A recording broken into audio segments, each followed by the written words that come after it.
Check on her.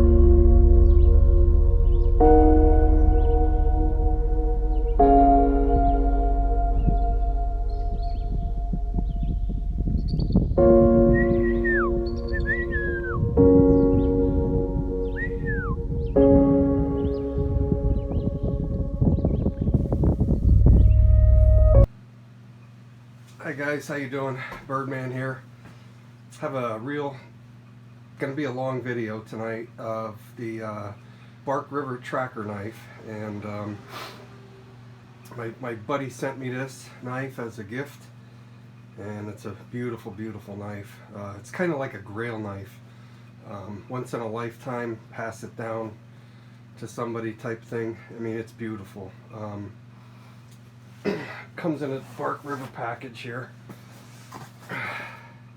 regular standard box, and you get, you know, the usual stickers, that sort of thing. This one came from DLT. You got a Bark River sticker and a Bark River card as well. And the knife comes in a leather sheath. I put a lanyard on it, and I'll show you why here in a little bit. The lanyard was tough to get on, even though, I mean, this is high quality leather right here. But that hole, that lanyard hole, is tiny. So what I did to make it fit is I just took a piece of the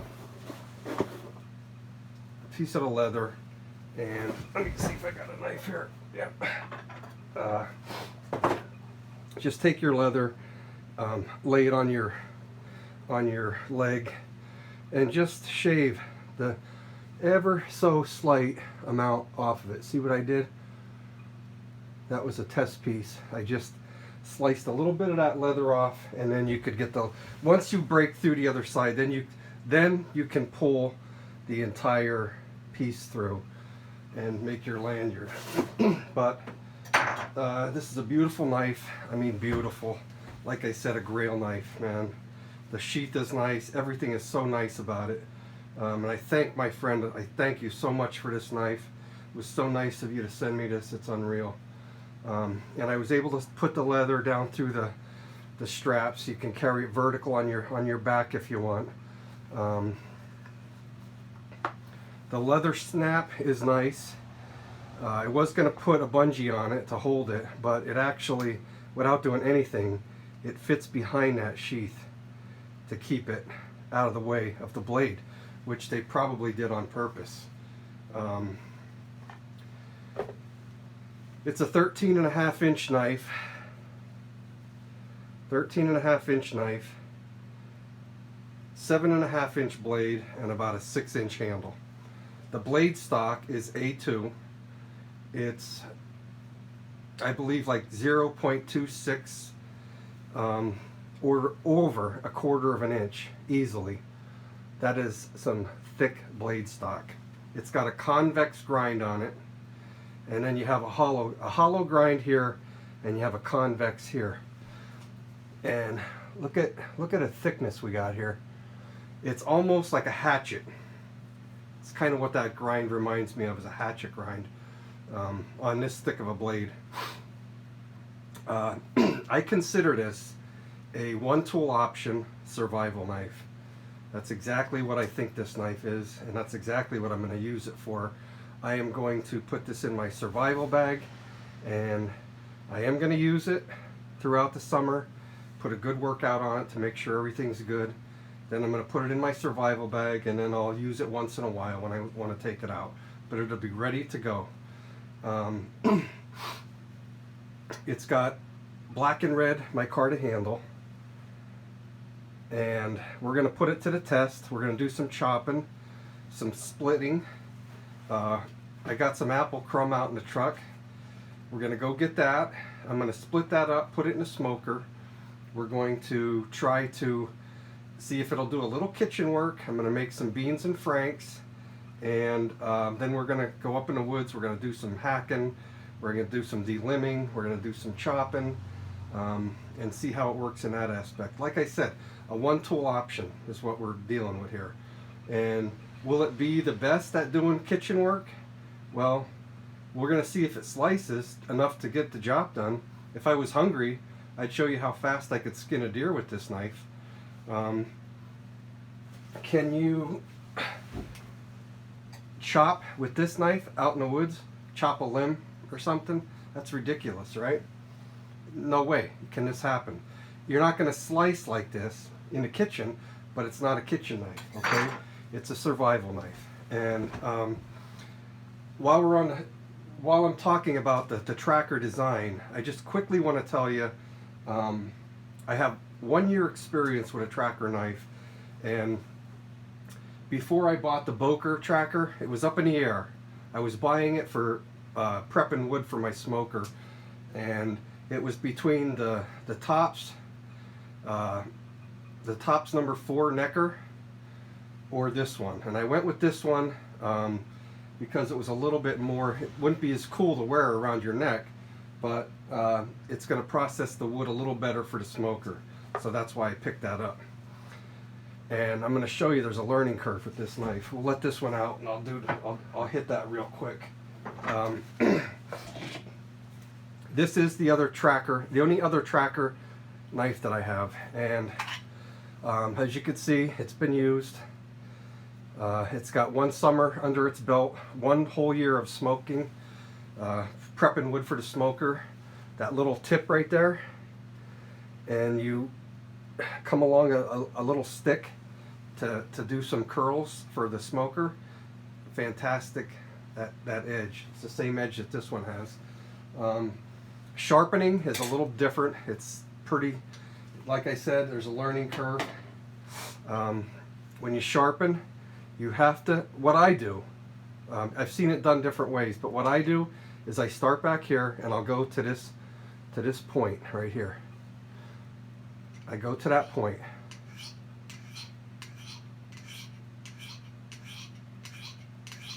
We'll do 10.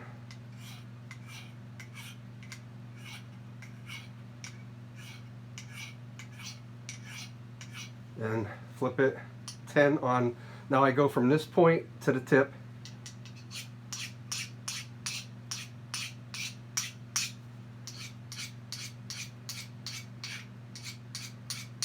Okay, you see the point. See it glimmering there? That's how I do it. Some guys can do this to that point, and then from that point angle and go like that. What you'll do, in my opinion, if you're not really good at it, is you'll round this tip off, and whatever kind of a point tip you got, use it. Don't round it off if you don't have to. This one here is a little bit rounder, but much larger. So you're still going to get that ability to do that. I don't suggest that big Trakker knife for a beginner if it's going to be your first knife, which I doubt you're looking at this video for your first knife. But I would suggest getting something under your belt like this, use it a while, and then go to that. You could really hurt yourself with that big knife. You could cause some serious damage with that knife. Same concept though. Okay, same concept. Whoops, right to the edge.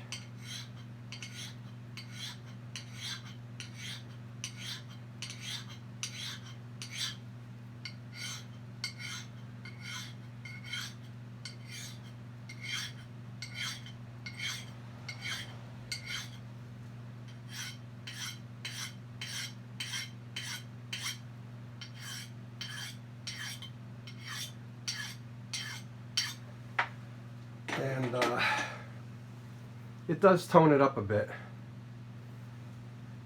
It's sharp. It came sharp, okay? Like I said, I'm going to use this for splitting, chopping. I'm going to use this. What this is designed for is draw cuts, where you could lay a stick down. We'll do that. I'm probably going to go up and cut some down. I'll show you that, and then we're going to bring it down to the shop, and I'll do a little bit of draw cutting with it. And basically, when I talk in survival knife, you can honestly make a bow with the draw knife, drawing the ends of the bow nice and flat, and then carving in a spot for your string and leaving the tree round and flattening out the limbs just like a bow. That's really gonna, you can make feather sticks with that nice hollow grind. You can make some feather sticks, and I think it'll throw a ferro rod too. We'll make a fire with it too. It's going to be a long video, guys. The first thing we're going to do is prep our food here. I want to get that going. Once we get that prepped, we'll go out and get the crumbs out of the truck, get the smoker fired up, and then we'll go up in the woods and do a little hacking and deliming and stuff like that. I'll save the fire for probably the last part of the video, okay? So I'll show you what I got that lanyard. I like a lanyard on a knife. I make little ones about that long. This has a different purpose, way different purpose, and I'll show it to you right here. What one of the purposes is, if you have your hands wet with blood or cooking or something like that, if you take this up to your camp, you're making something, you don't want this thing slipping out of your hand. It's top heavy. It's tip heavy. You drop it, it'll go right down, right through your sneaker, and you got a problem. So, see how that holds that open nice? You don't even come close to hitting the blade. And then you could tuck your lanyard down into that belt loop for your scout carry, which is fantastic. I'm not going to scout carry this knife, but you never know. Someday you might have to.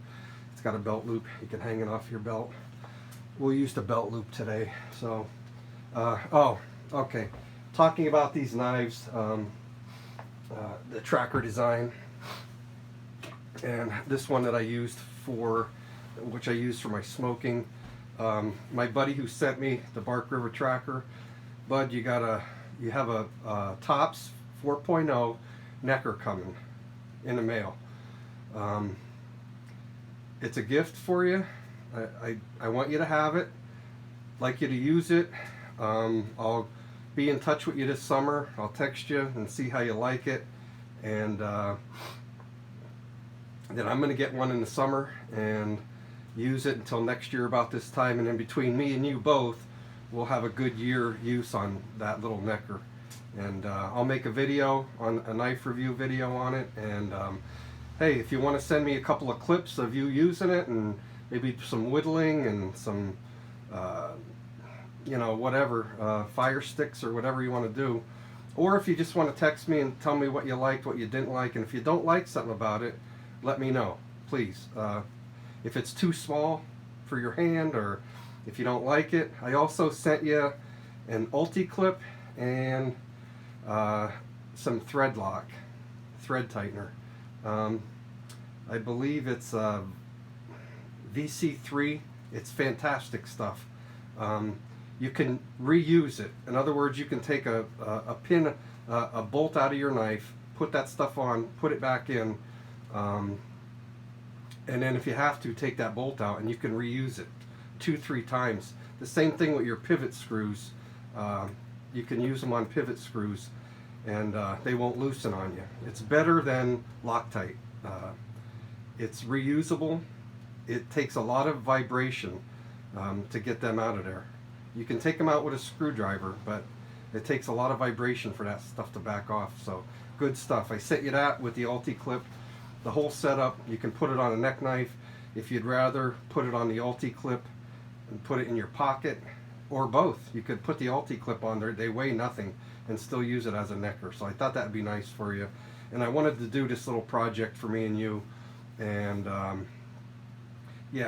next year I'll do a review on the necker, and with your input, maybe a couple of clips if you want to send them. If not, just your input and my input, and we'll make this video together. I thought it'd be a nice little project for me and you, and show you how much I appreciate you sending me something like this. So let's go out, we'll get the apple crumbs, and we'll go from there. Alright guys, we're going to go in steps here, and I'll take you step by step, and I'll show you what I put that lanyard on for. Now the lanyard I straightened right here. You can tuck it. I made it like that on purpose, but really what I wanted was this part right here for multiple reasons. Okay, this is what I'm going to do with the vegetables and the meat. And I already got my hands wet from the frozen peppers that I got here. And this right here is my purpose. If it does slip, it ain't going nowhere. So let's process our onions down.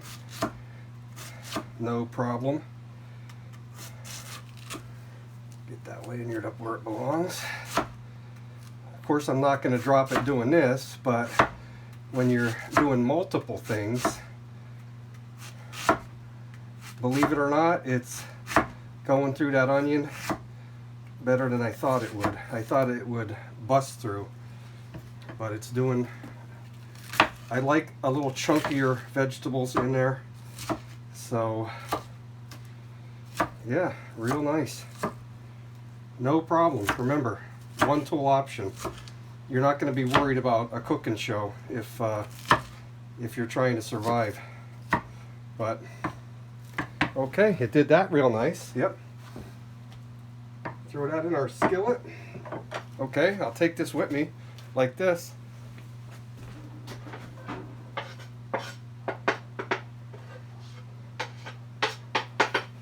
So if it would drop out of the hand, even though if it comes up on your wrist, that's okay, because if it does drop, you know, you still got it. It ain't going to drop down on your foot. The peppers are already cubed up. They were frozen out of the garden, but I want to take it down just a hair bit more. That's a little too much. I like things chunky in there, but not quite that chunky. All right. Oh. Okay, that's good enough. All right. Chunk them up. Like 1-inch cubes. Like I said, I kind of like it a little chunkier. You actually know when you're biting into the vegetable. These are frozen and everything's getting slick already. That's why this is on there. Never mind the chopping. That's even just as dangerous, if not more. It's hard to tell. They're both dangerous things when your hands are wet and you're trying to do something like this. But there you go. It did chop up the vegetables. Let's see if it chops up the soft hot dogs as well. Let me get the skillet going first. Alright guys, we got our peppers and onions. We're going to caramelize these up real nice, and as soon as they caramelize, we're going to put our hot dogs and our andouille sausage in there. And let me show you that. Let's see if we can cut these soft hot dogs up. Alright guys, things are getting slick here already. Let's give the hot dogs and the andouille a shot here. We have Johnsonville andouille smoked sausage. I love it. A buddy of mine in the service used to get homemade andouille sausages. Family used to ship up to him, and we'd make up stuff on the weekend. And boy, that was a real good time back in the day with those guys. Oh yeah. Semi-frozen hot dog. No issue whatsoever with that.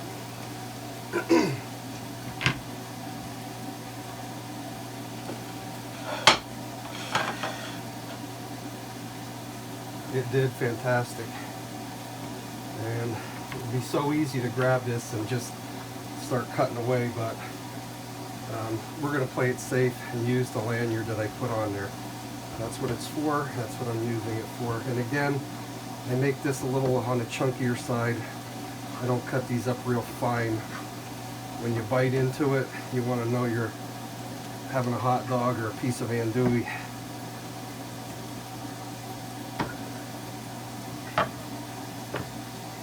And the andouille sausage, to me, is a, let's see if we're still going here. Yeah, it's a cross between a hot dog and kibasi. And I already used half for another dish that I made. but this stuff here is real good. It's the Johnsonville andouille. It's not as good as my old friend's family's. He was from down in Louisiana, so his family knew how to make this stuff, let me tell you. You can't get it up north. Nobody makes it up here. That's why I got Johnsonville. But hey, look at this, guys. I didn't do any food prep with this. I honestly did not know that it was going to work this good. Let me stir up the peppers and onions here real quick. I don't want to burn it.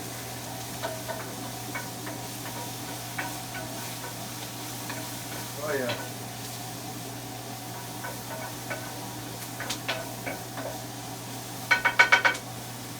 Real nice.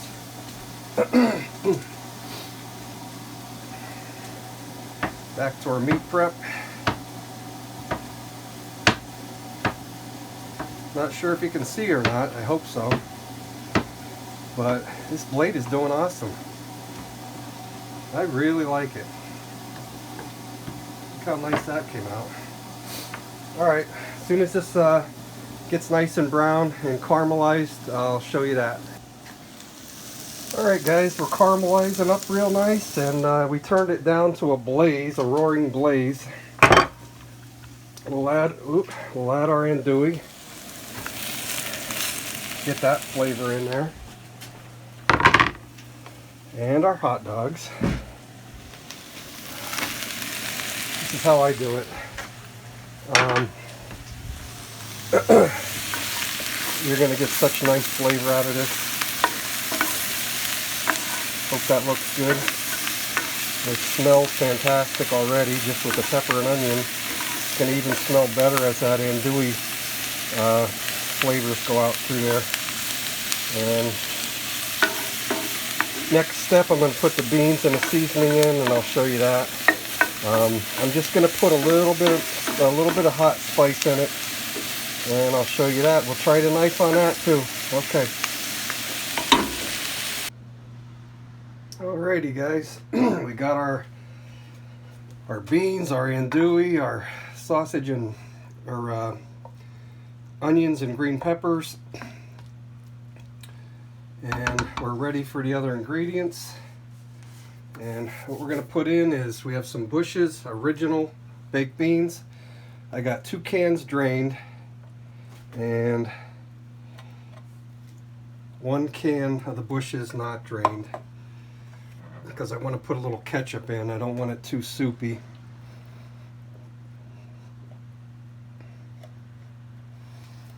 Okay, and I got some Bush's Grillin' Beans Southern Pit barbecue. My buddy's from the south, so I wanted to throw a little bit of some southern flair into it, you know, for him.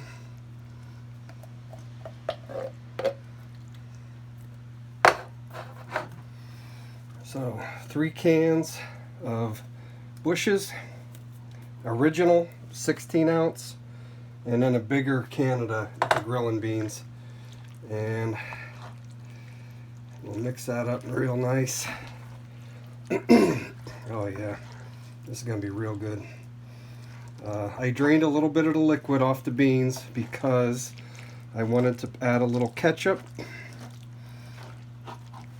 We got one more job for the Trakker. So we got a little bit of Heinz ketchup,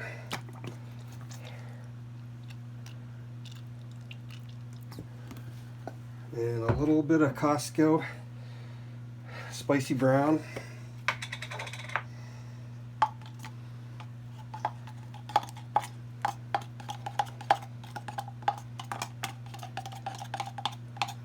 Like a nice mustard in there. A little bit of brown sugar. I like it sweet and hot. A little bit of Worcestershire. Just a touch. I don't get carried away with the Worcestershire. Just for a little bit of flavor. And then my favorite, hot sauce. It's for flavor. It's not real hot, but it is a little hot. It's Cholula hot sauce, Chipotle out of Mexico. Excellent, excellent stuff. This stuff here is really good. All right. You can go with a little more of that. That flavor's fantastic. Let me mix it up, and then I'll show it to you here at the end, right before I put it in the smoker. All right, guys. Just gonna add a little bit of my dehydrated hot peppers. Not gonna get carried away. It's not just for me. If it was, I'd probably pick a little bit hotter of a pepper. And look at this. Remember what I said, right? One tool option. Not only did it prep this food, I'm gonna go out and prep some wood for the smoker. So let's go do that. I'll add that to the mix, and we'll go from there. All right, guys, I've got us some nice apple crumb here in the back of the truck from a leftover job. A little bit of apple, and we'll take this up and try to split it for the smoker. As you can see, we got some snow coming. All right, guys, let's see what we got here. Got a couple different batons. Got a heavier one if I need it. See what happens here.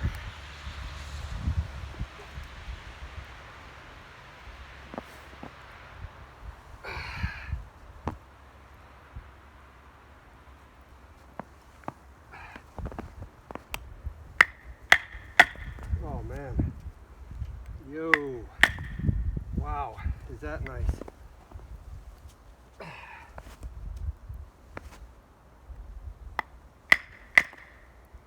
Little tiny baton. This thing's a splitting machine. Look at that. All right. Let me take the edge off of this. Oh wow. That's unbelievable. That is unbelievable for this big heavy apple. Let's do some close-ups, guys.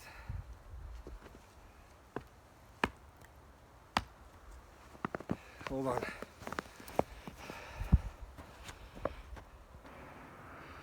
All right, guys, check this out, man. This thing is a fantastic splitter. And I mean, I got a light baton here going.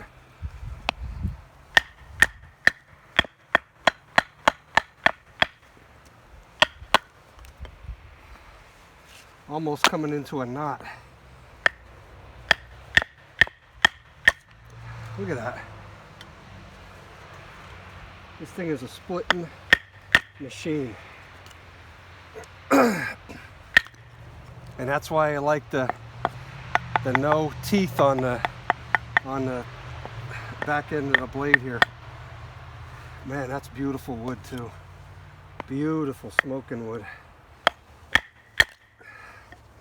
Now I'd say we got wood for the smoker. Let's go up back and look at that. Holy crap. Yo, here's a knot. Yeah. I don't know if we can do that or not. Yeah, that's hard. That's tough.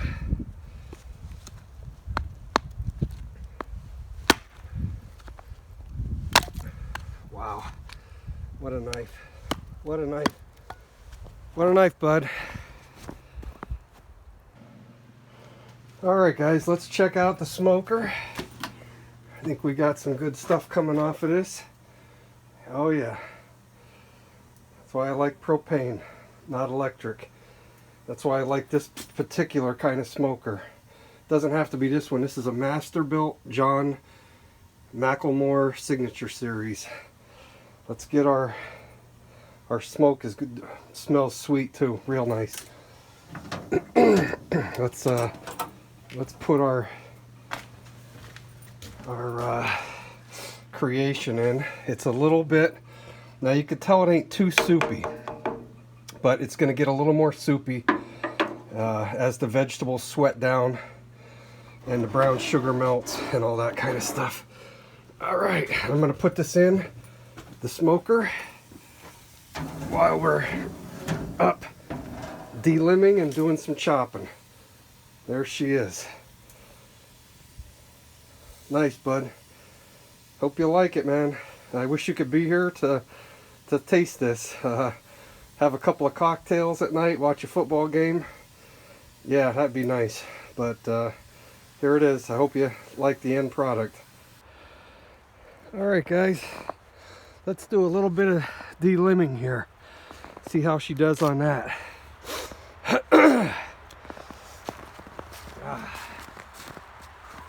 snowing and cold today.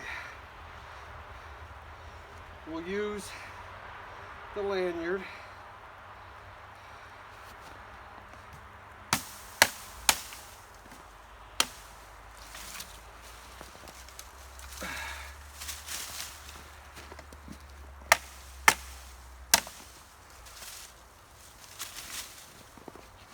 This knife is really nice. It's like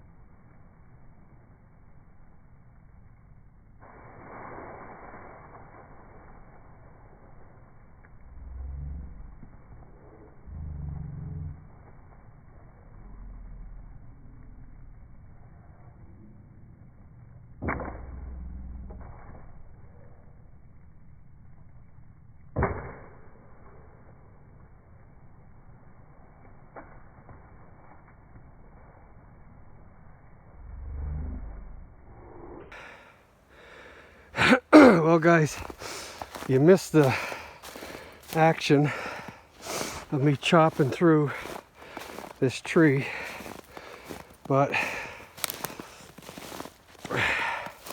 here's the size of the knife, here's the size of the tree. Honestly, probably, I don't know, just a couple of minutes. And since you missed it, I'll show you real quickly how this thing really makes the chips fly. If I can do it here, okay? Remember, this is a knife, not a hatchet.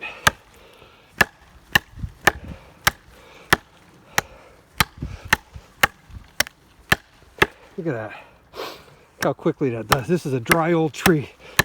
This tree came down a couple of years ago. Oh, here's your nothing but wood chips, man. That's a matter of 30 seconds. So a couple of minutes to take this down. Sorry you didn't see it. Let me back up and see if I can take this one out. Alright guys, I apologize. My goofy technical skills here is getting in the way. But let me show you this. We'll take this off here.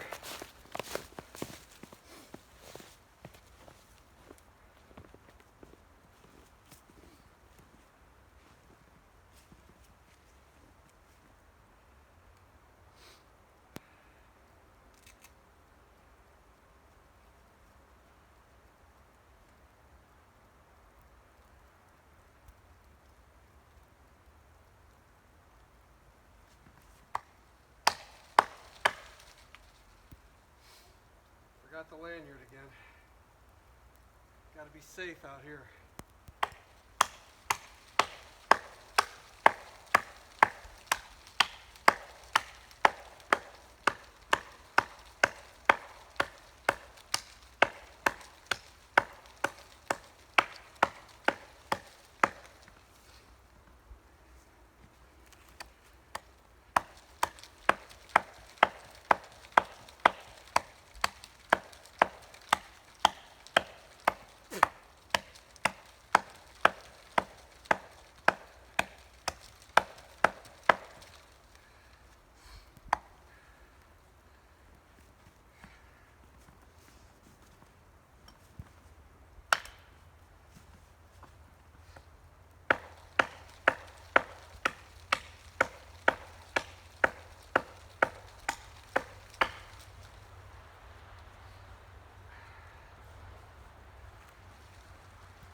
Not bad.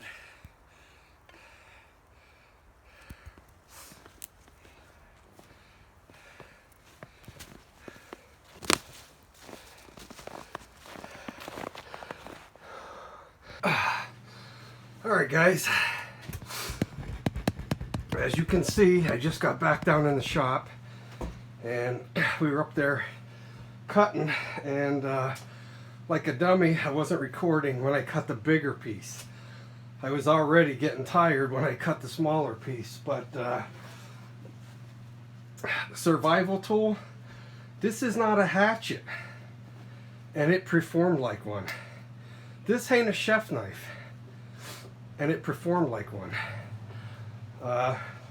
It was snowing hard, I didn't quite look. Let me take a quick glance at this.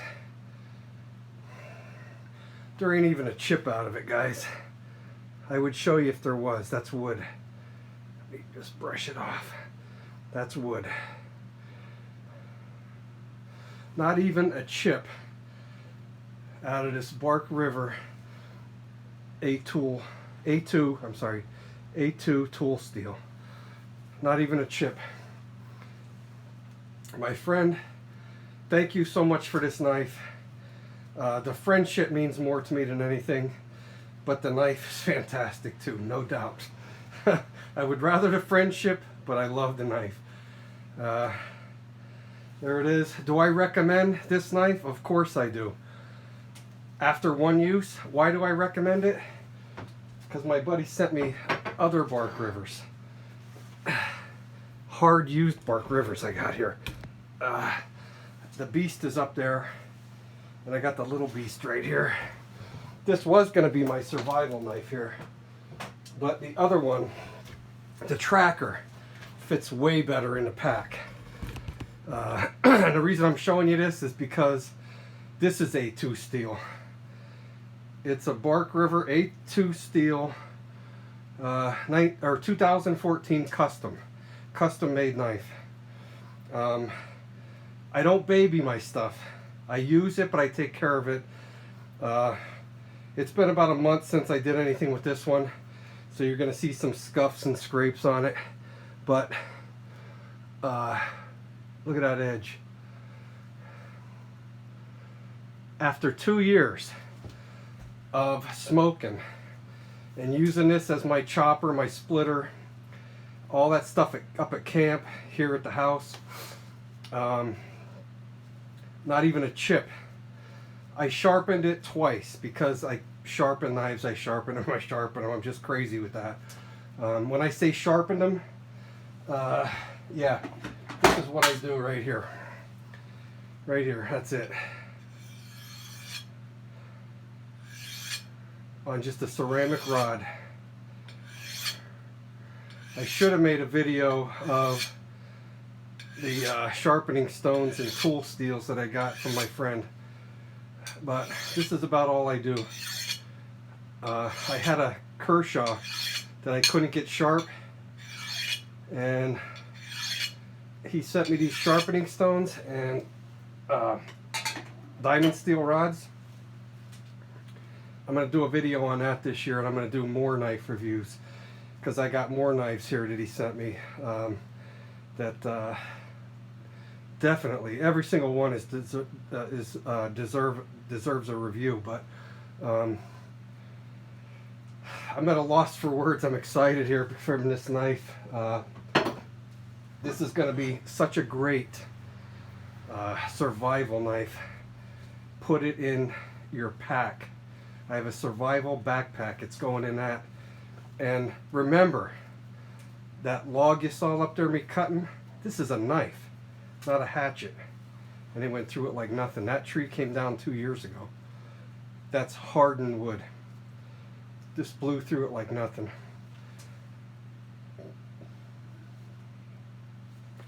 Let me dry this off, take it in by the coal burner. Where's my coffee?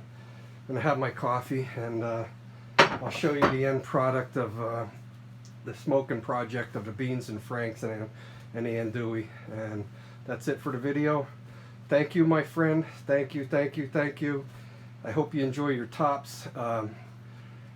number 4 neck knife, and I hope we can do a video on that next January. It'll be a good time. So take care, everybody, and I'm going to show you this real quick when it's done. It's got about 30 more minutes to go, a little more sweating down and mixing up of all those tastes in there, and we'll be ready to roll, eat my supper, and go to bed. Alright, okay guys, let me show you this while we're still bubbling. Notice it's a little more soupy, nice gravy in those beans, Frank's and andouille sausage. So, did the knife do its job?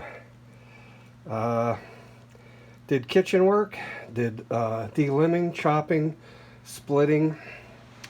The draw knife that I want to show you to make the bow and making a fire with the fire steel, that's going to be another video, because this video is already too long for most people. So stay tuned for that one.